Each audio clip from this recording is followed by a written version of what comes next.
Good morning students. आज हम पढ़ें क्लास 9 हिंदी में प्रेमचंद के फटे जूते, जिसको हरिशंकर पारसाई जी ने अपने लेख में लिखा है। प्रेमचंद के फटे जूते पाठ में प्रेमचंद के व्यक्तिगत जीवन की ओर इंगित किया गया है कि वह इतने सक्षम होते हुए भी दिखावा पर विश्वास नहीं करते थे। वो एक वास्तविक जीवन जीते थे और वास्तविक जीवन जीने पर विश्वास रखते थे। हम देखेंगे हरिशंकर पारसाई जी का जीवन परिचय। हरिशंकर पारसाई जो है एक व्यंग्यकार हैं। ये व्यंग्य कहानी उपन्यास लिखा करते थे। तो हरिशंकर पारसाई जी का जन्म 1922 में मध्य प्रदेश के होशंगाबाद ज़िले में हुआ था। ये जमानी गांव है एक, मध्य प्रदेश होशंगाबाद में, वहाँ पे हुआ था। नागपुर विश्वविद्यालय में एमए किया। उसके बाद कुछ दिनों तक अध्यापन किया। सन 1947 से सुंदर लेखन करने लगे, मतलब ये लेखक बन गए एक तरीके से। जबलपुर से वसुधा नामक पत्रिका की इन्होंने संपादन किया और 1995 में इनकी मृत्यु हो गई। हिंदी के व्यंग्य लेखकों में उनका नाम अग्रणी है, मतलब सबसे पहले व्यंग्य लेखक के नाम उनका ही लिया जाता है। पारसाई जी की कृतियों में हंसते हैं, रोते हैं, ये सब उनका लेख है। जैसे उनके दिल फिर कहानी संग्रह, रानी नागफनी की कहानी, तट की खोज उपन्यास है, तब की बात और थी, भूत के पांव पीछे, बेईमानी की परत, पगडंडियों का जमाना, सदाचार की ताबीज, शिकायत मुझे भी है, और अंत में वैष्णव की फिसलन, तिरछी रेखाएं, टूटता हुआ गणतंत्र, विकलांग श्रद्धा का दौर, ये उनके उल्लेखनीय लेख हैं। भारतीय जीवन में के पाखंड, भ्रष्टाचार, अंतर्विरोध, बेईमानी आदि पर जिन्हें उनके व्यंग लेखों के शोषण के विरुद्ध साहित्य की भूमिका का निर्वाह किया। उनका व्यंग लेखन परिवर्तन की चेतना पैदा करता है। कोरे हास्य के से अलग यह व्यंग आदर्श के पक्ष में अपनी उपस्थिति दर्ज कराता है। सामाजिक, राजनैतिक और धार्मिक पाखंड पर लिखे उनके व्यंगों ने व्यंग साहित्य के मानकों का निर्माण किया। पारसाई जी बोलचाल सामान्य भाषा का प्रयोग करते थे, किंतु संरचना के अनूठेपन के कारण उनकी भाषा की मारक क्षमता बहुत बढ़ जाती थी।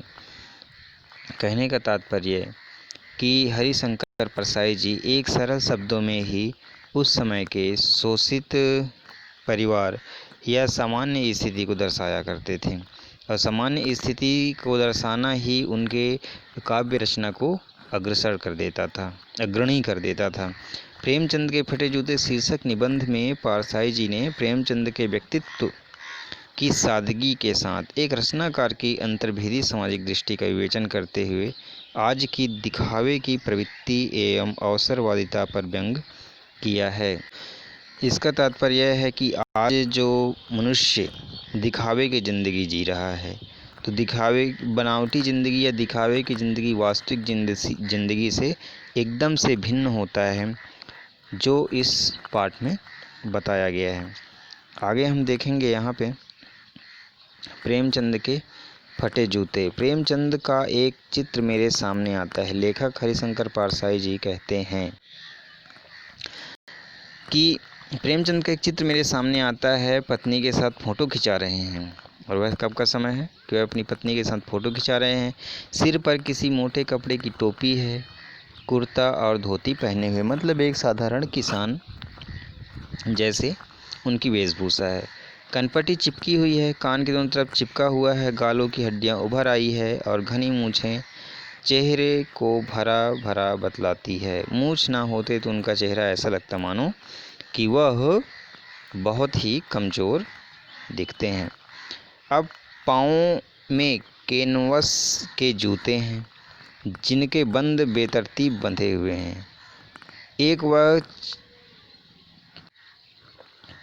उनके पाँव में कैनवस के जूते हैं और जिनके बंद बेतरतीब बंधे हैं का तात्पर्य यह है कि वो जूते को पूरी तरह से ऐसे रस्सी से बांधे हुए हैं।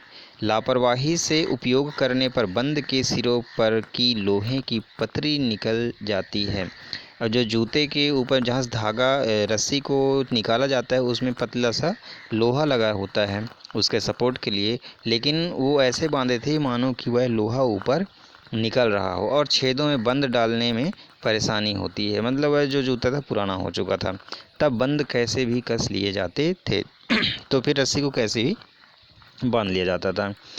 दाहिने पाँव का जूता ठीक है, दाहिने पाँव का जूता ठीक है, मगर बाएं जूते में बड़ा छेद हो गया है, मतलब वह जूता बहुत पुराना हो गया है और उसको वह बदल सकते हैं सक्षम नहीं है। जबकि कोई भी व्यक्ति जब फ़ोटो खिंचाता है तो फ़ोटो खिंचाते वक्त वह अच्छे से अच्छे कपड़े पहनता है, और तो और अगर उसके पास वह नहीं है तो दूसरे से भी मांग करके वह उस टाइम पे अपना काम चलाता है। जिससे अब जूता फटा हुआ था, जिससे जूते के बाहर से उसकी उंगली बाहर दिखाई दे रही थी। अब मेरी दृष्टि जो है इस जूते पर अटक गई। मैं उसको देखने लगा, सोचता हूँ कि फ़ोटो खिंचाने की अगर यह पोशाक है तो पहनने की कैसी होगी। कहने का तात्पर्य कि जो व्यक्ति, क्योंकि फ़ोटो खिंचाते वक्त हर व्यक्ति अच्छे से अच्छे पोशाक धारण करता है। फिर प्रेमचंद के संबंध में ऐसा कहते हैं लेखक कि अगर प्रेमचंद जी पोशाक जो है फ़ोटो खिंचाने के टाइम पे ऐसा पहनते हैं तो सामान्य जीवन में उसका पोशाक कैसा होगा, अर्थात इससे भी गया बीता होगा। फिर कहते नहीं, इस आदमी की अलग अलग पोशाकें नहीं होंगी। अंदाज़ा लगाता है और कहता है कि इसमें पोशाकें बदलने का गुण ही नहीं है, यह जैसा है वैसा ही फ़ोटो खिंच जाता है। मैं चेहरे की तरफ देखता हूँ, क्या तुम्हें मालूम है मेरे साहित्यिक पुरखे की तुम्हारा जूता फट गया है और उंगली बाहर दिख रही है। क्या तुम्हें इसका जरा भी एहसास नहीं है, जरा लज्जा, संकोच या झेप नहीं है? मतलब तुमको जरा सा भी ऐसा सोच में नहीं आता कि मैं इस तरह के कपड़े पहनकर फ़ोटो खिंचा रहा हूँ तो लोग क्या कहेंगे? क्या तुम इतना भी नहीं जानते कि धोती को थोड़ा नीचे खींच लेने से उंगली ढक जा सकती है? लेकिन वे प्रेमचंद के लिए सोच रहे हैं कि क्या तुमको इतना भी नहीं पता, अगर पैर में पड़ा जूता फटा है या उंगली बाहर दिख रहा है तो अपने धोती को नीचे कर लेते उंगली दिखना बंद हो जाता, अर्थात तुम्हारी जो कमी है या बुराई है वह छुप जाती। मगर फिर भी तुम्हारे चेहरे पर बड़ी बेपरवाही, मतलब जैसे कि उनको कोई फ़र्क ही नहीं पड़ रहा हो, और बड़ा विश्वास है। तो ऐसे किसको होता है जो बाहरी दिखावा से वंचित रहता है। फोटोग्राफर ने जब रेडी प्लीज़ कहा होगा तब परंपरा के अनुसार तुमने मुस्कान लाने की कोशिश की होगी। दर्द के गहरे कुएं के तल में कहीं पड़ी मुस्कान को धीरे धीरे खींचकर ऊपर निकाल रहे होंगे कि बीच में ही क्लिक करके फोटोग्राफर ने थैंक यू कह दिया होगा। विचित्र है यह अधूरी मुस्कान, यह मुस्कान नहीं, इसमें उपहास है, व्यंग है। अब यहाँ पे हरिशंकर पारसाई जी कहते हैं कि वास्तविक हंसी और बनावटी हंसी में बहुत अंतर होता है, लेकिन प्रेमचंद जी वास्तविकता पे ध्यान देते थे, बनावटी जिंदगी की ओर उनका इशारा नहीं होता था, इसीलिए उनके चेहरे पर मुस्कान नहीं हुई होगी। लेकिन जैसे ही वह रेडी प्लीज कहा होगा मुस्कुराने की कोशिश करे होंगे, लेकिन वो बाहरी दिखावा ना होने की वजह से उनके चेहरे पर मुस्कान दिखाई नहीं दे रहा है। यहाँ पे लेखक प्रेमचंद के स्थिति का वर्णन कर रहे हैं, और स्थिति, प्रेमचंद बहुत पैसे वाले इंसान थे, लेखक थे, उनकी स्थिति इतनी बुरी नहीं थी, लेकिन वो संसारिक दिखावा की ओर ध्यान ना देकर अपनी वास्तविक जीवन जीते थे और उसी में खुश रहते थे। यही कारण है कि उनके खुद के पोशाक पर उनकी विशेष ध्यान नहीं जाती थी। यह कैसा आदमी है जो खुद तो फटे जूते पहने फ़ोटो खिंचा रहा है पर किसी पर हंस भी रहा है। अब यहाँ पे लेखक ने बहुत बड़ी बात कही है कि यह कैसा आदमी है जो खुद फटे जूता पहन रहा है लेकिन हंस रहा है। किस पर हंस रहा है? तो उन लोगों पर जिनकी वास्तविक स्थिति बहुत ख़राब होती है, लेकिन फ़ोटो खिंचाते वक्त वह ऐसे पोशाक धारण किए रहते हैं मानो कि उसके पास किसी भी चीज़ की कोई कमी ना हो। तो उन लोगों पर जो अपनी वास्तविकता को छिपाने की कोशिश करते हैं, एक तरह से मानो प्रेमचंद जी उन पर उपहास कर रहे हैं या उन पर हंस रहे हैं।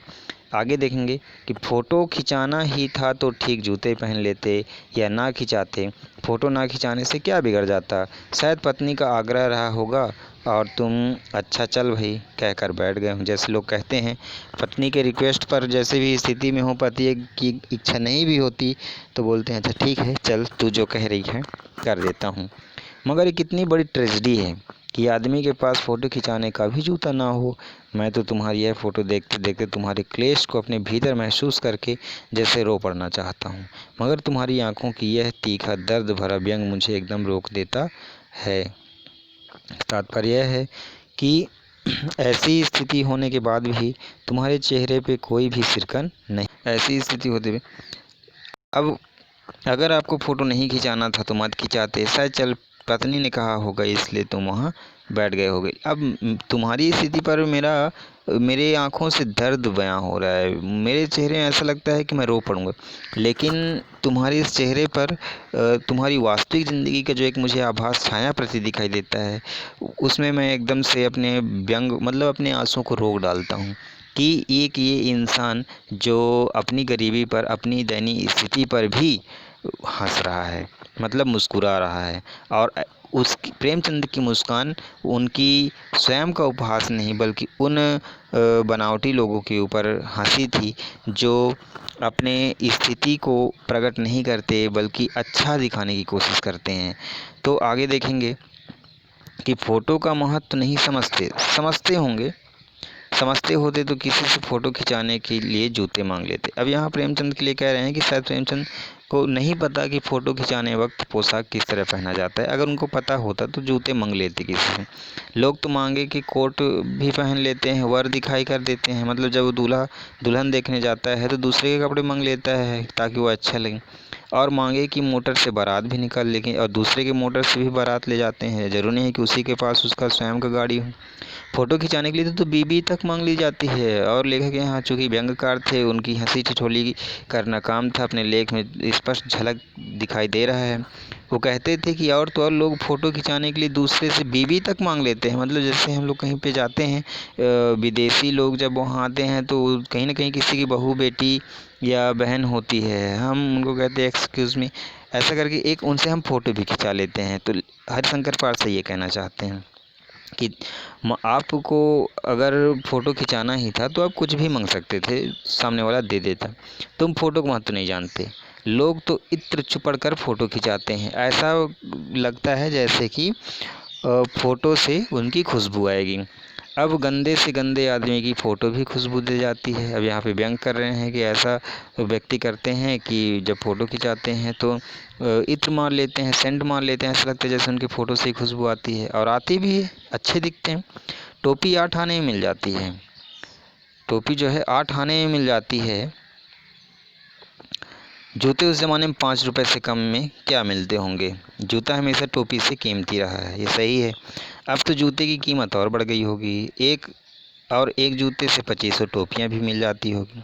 तुम भी जूते और टोपी में अनुपातिक मूल्य के मारे हुए थे, अर्थात तुमको नहीं पता था। अगर पता होता तो तुम भी जूता और टोपी ले ही लेते। यह विडंबना मुझे इतनी तीव्रता से पहले कभी नहीं चुभी जितनी आज चुभ रही है। मैं तुम्हारा फटा जूता देख रहा हूँ तब।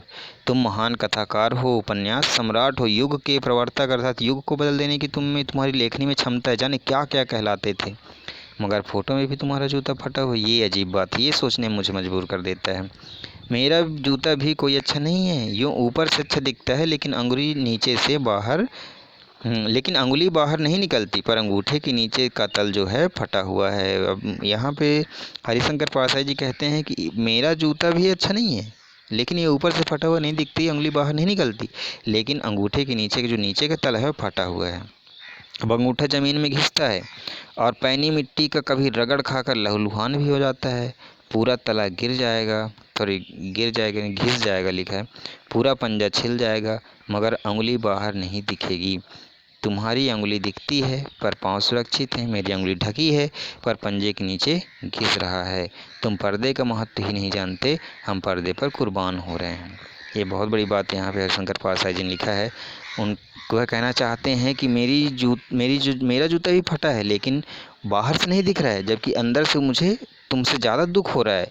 और तुम्हारी बाहरी दिखा मतलब तुम्हारा जूता बाहर से फटा है, अंगुली दिखाई दे रहा है, उसका तुमको अफसोस नहीं है।